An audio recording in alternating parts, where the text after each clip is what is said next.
मतलब ये छटे हुए बेईमान हैं, छटे हुए भ्रष्ट हैं, छटे हुए झूठ बोलने वाले ये लोग हैं, इंक्लूडिंग देश के प्रधानमंत्री। कि देश के प्रधानमंत्री को झूठ बोलने में जरा भी शर्म नहीं आती, बड़ी बेशर्मी से झूठ बोलते हैं। तो टक्कर लेनी होगी इन्हीं से, संघर्ष करना होगा, लड़ना होगा, मरना होगा। अगर हमने संघर्ष नहीं किया तो हमारी आने वाली पीढ़ी गुलाम बनेगी। देश के नौजवानों को पूरी तरह से तबाह करने के लिए, इस देश की जवानी को नींबू की तरह निचोड़ कर बर्बाद करने के लिए, आप कितनी भी टेक्नोलॉजी कुछ भी कर लीजिए, कितनी एडवांस टेक्नोलॉजी कर लीजिए, आप बम बरसा सकते हैं, आप उनको मार सकते हैं, तबाह कर सकते हैं। कब्जा कौन करेगा?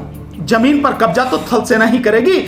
ये ठेकेदारी प्रथा है। जो सेना में अग्निपथ व्यवस्था है, ये ठेकेदारी प्रथा है। लेकिन इसका नुकसान देश के न केवल SC, ST, OBC माइनॉरिटी को, बल्कि इसका सबसे बड़ा नुकसान सवर्ण समाज को होने जा रहा है। सेना के अधिकारियों का इससे कोई लेना देना नहीं है। ये इस देश की जो पब्लिक नहीं समझती, नहीं जानती, उसको मूर्ख बनाने वाली बात है।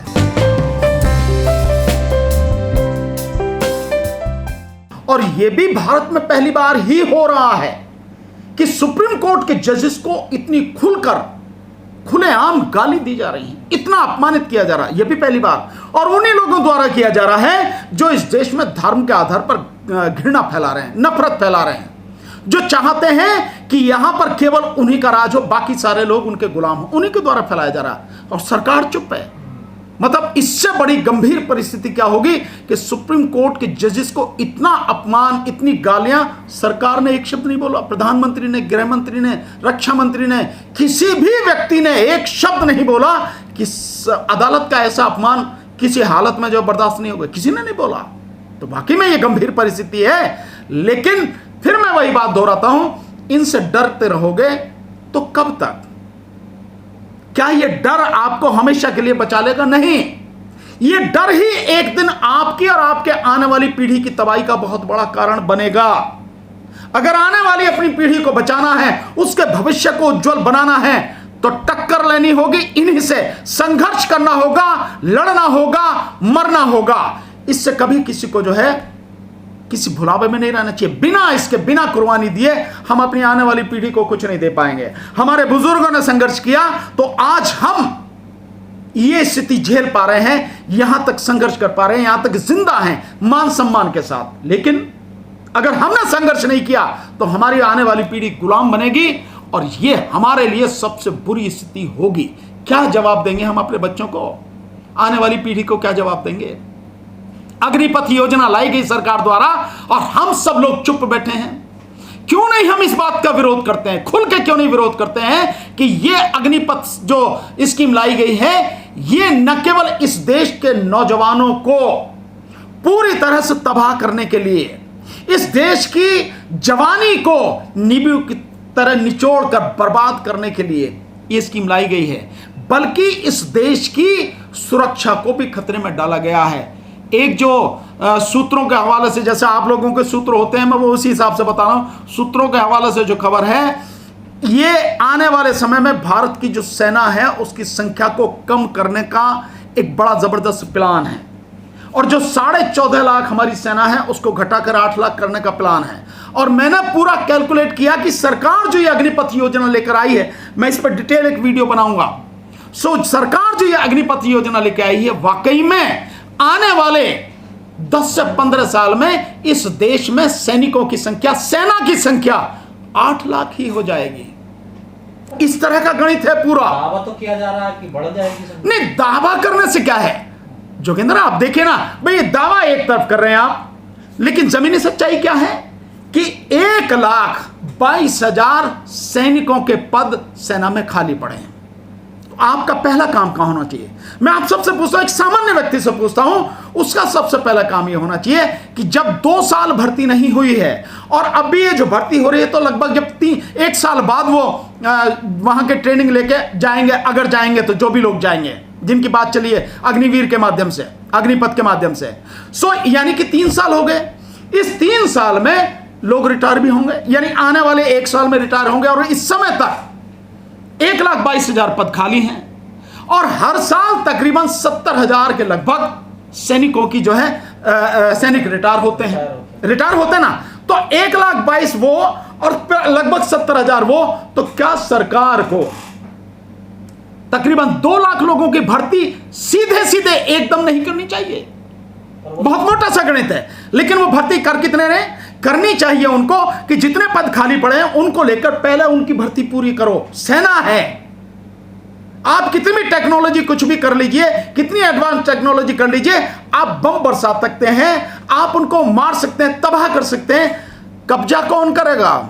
जमीन पर कब्जा तो थल सेना ही करेगी। सैनिक ले जाके जब उसके कदम पड़ेंगे, जब झंडा गाड़ेगा, तभी तो जाके जो है वो कब्जा होगा, या बचा सकेंगे आप, तभी, अन्यथा नहीं हो सकता। सो उसके लिए आपको सैनिकों की भर्ती की जरूरत है।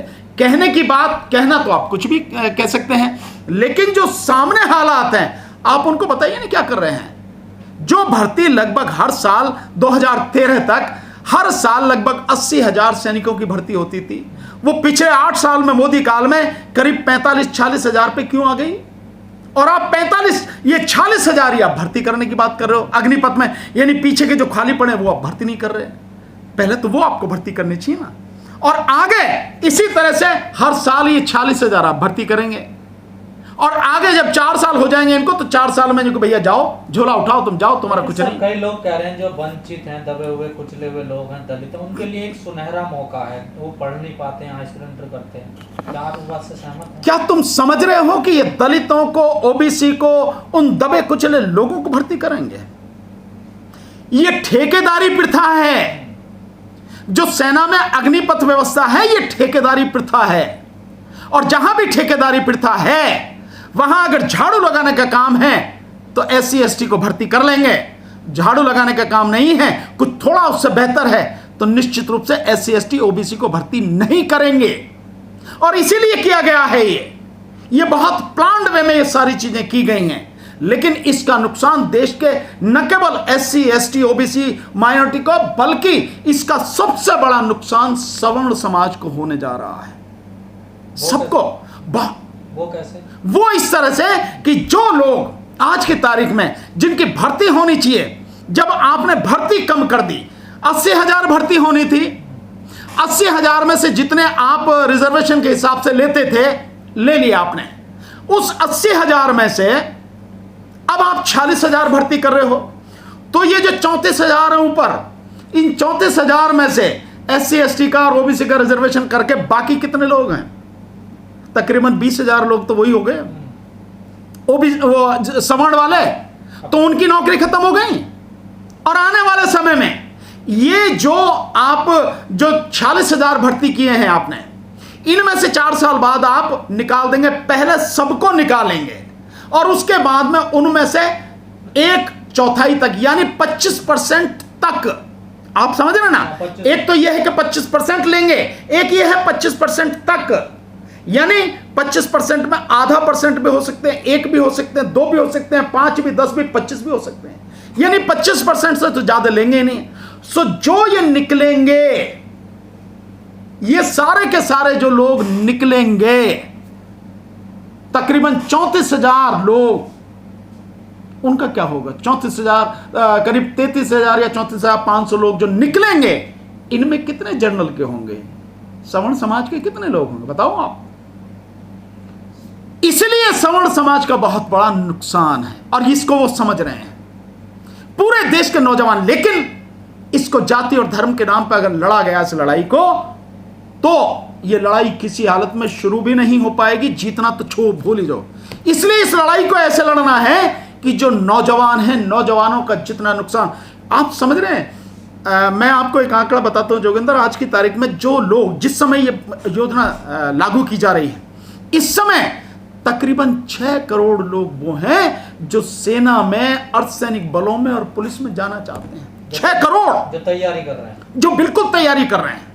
अब आप इसका नुकसान देखिए आप, कि जो पिछले 2 साल में जिन्होंने मेडिकल टेस्ट पास कर लिया, फिजिकल टेस्ट पास कर लिया, वो जो लाखों लोग थे, लाखों बच्चे थे, नौजवान थे, आपने कह दिया कि नहीं, अब इनको नहीं लेंगे। जो केवल अपना रिटन टेस्ट का, जो 2 साल से तैयारी कर रहे हैं, रिटन टेस्ट में बैठकर पास करके वो निकल जाने थे, आपने कह दिया नहीं।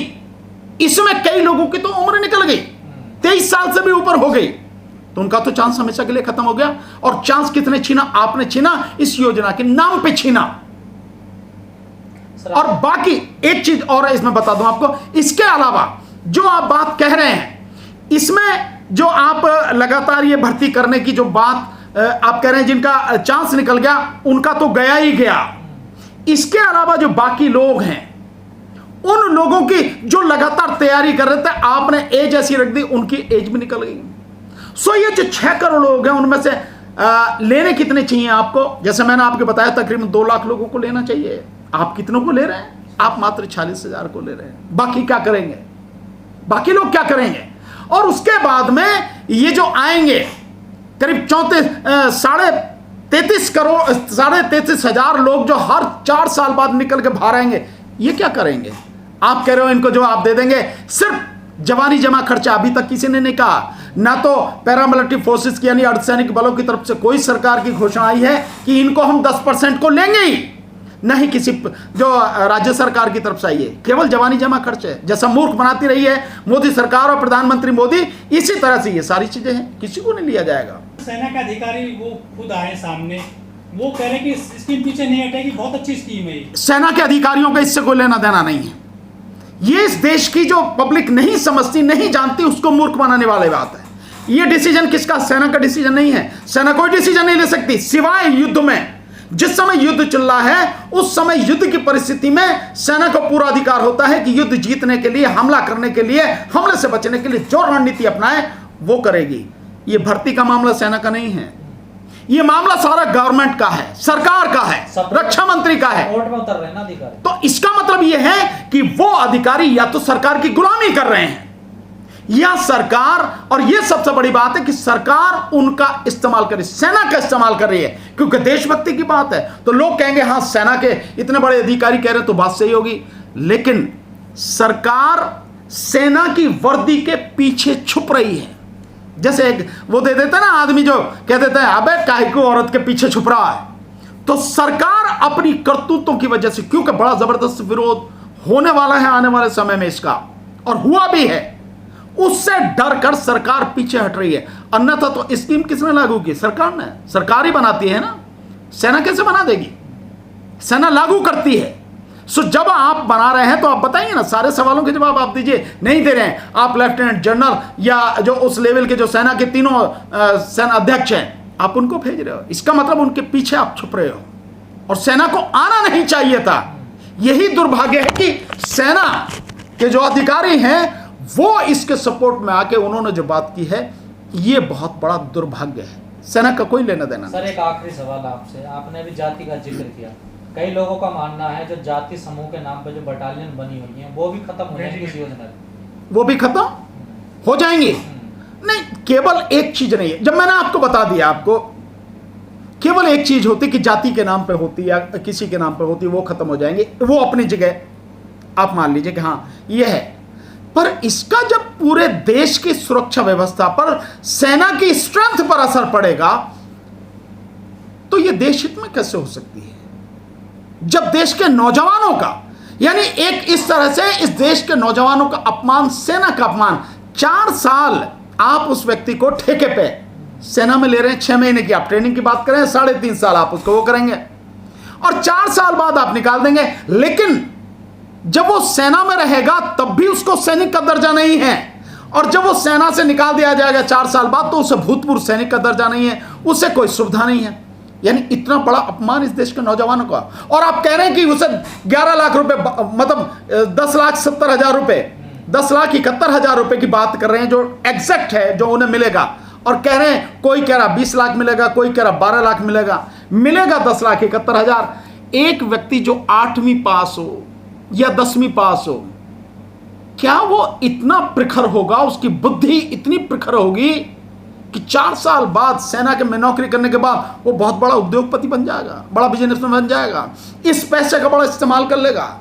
बल्कि मुझे तो ऐसा लगता है कि ये जो पैसा दिया जाएगा 10,71,000, और उनमें से जो 25% तक लेने की बात है, कहीं यही पैसा जो है रिश्वत के रूप में, कि भैया कौन कौन, भैया मुझे ले लेंगे, भैया कितने पैसे देगा, तो कहीं ये पैसा यहां की बजाय रिश्वत में काम ना आए। और क्योंकि इसका जो मतलब पैसा जो होगा ये बहुत बड़ी संख्या में होगा। इजराइल समेत करीब 10 देशों में ऐसे शॉर्ट टर्म के लिए सैनिक भर्ती किए जाते हैं, वहां से क्या इन्होंने ये एग्जाम्पल लिए हैं भारत सरकार ने? नहीं, ये सिर्फ मूर्ख बनाने वाली बात है। वो जो भर्ती किए जाते हैं उन देशों की अपनी परिस्थिति है। इजराइल की संख्या बहुत कम है, 80 लाख के लगभग है। और उसके चारों तरफ जो उसकी स्थिति है, जिन देशों से वो खतरा बताता है, जिन देशों से उसका लगातार संघर्ष चलता रहता है, वहां की सरकार ने स्कीम बनाई है कि उसको कंपलसरी ट्रेनिंग के साथ साथ कंपलसरी सेवा देनी पड़ेगी। ये उनके यहां का नियम है, उनकी परिस्थिति की वजह से। वहां ठेके पर नौकरी नहीं हो रही है, और जो कंपलसरी वो सेवा देते हैं उसके लिए भी जो पैसा उन्हें मिलता है वो यहां के इन लोगों को जो पैसा देंगे अग्निवीरों को, उससे कहीं ज्यादा है। वो अपनी परिस्थिति के हिसाब से है। सर, दुश्मन देशों से घिरा हुआ है भारत भी, कैसे टक्कर दे पाएंगे अग्निवीर? ये नहीं, आप टक्कर देने की बात कर रहे हैं। जो फ्रस्ट्रेशन होगी 4 साल बाद, उसका आप अंदाजा नहीं लगा सकते कैसे होगी फ्रस्ट्रेशन। में इसका एक आपको उदाहरण बता देता हूं, उससे आप समझ जाएंगे। सरकार ने कह दिया कि भाई जो लोग आएंगे निकल के आएंगे, हम उन लोगों को 10% आरक्षण देंगे। किस में देंगे? पैरामिलिट्री फोर्सेस में या राज्यों में। एक उदाहरण देखिए, बीजेपी की केंद्र में सरकार है, बीजेपी के मध्य प्रदेश में सरकार है, वहां पे 60,000 भर्तियां निकली पुलिस में, और भूतपूर्व सैनिकों का 10% आरक्षण था। उस 10% आरक्षण में 6,000 लोग आने चाहिए थे। कितने लिए आपको मालूम है? 6 लोग। इनकी ईमानदारी इससे पता लगती है। मतलब ये छटे हुए बेईमान हैं, छटे हुए भ्रष्ट हैं, छटे हुए झूठ बोलने वाले ये लोग हैं, इंक्लूडिंग देश के प्रधानमंत्री। इनकी बात पर भरोसा करके आप अपनी जिंदगी तबाह करेंगे और कुछ नहीं करेंगे। यह है कहानी। देश के लोगों को यह समझने की जरूरत है। जो प्रधानमंत्री 2 करोड़ रोजगार देने की बात करता है, उसी का मंत्री बता रहा है कि प्रधानमंत्री ने इन 7 सालों में 6,98,000 नौकरियां दी हैं। प्रधानमंत्री का मंत्री बता रहा है। आप समझिए कि 7 साल में कितनी होनी चाहिए? 14 करोड़ लोग। इस देश में कोई बेरोजगार नहीं होता, लेकिन उसी का मंत्री बता रहा है कि 6,98,000 कहां गया वो जो वादा था। लेकिन मैंने आपको बताया ना कि देश के प्रधानमंत्री को झूठ बोलने में जरा भी शर्म नहीं आती, बड़ी बेशर्मी से झूठ बोलते हैं।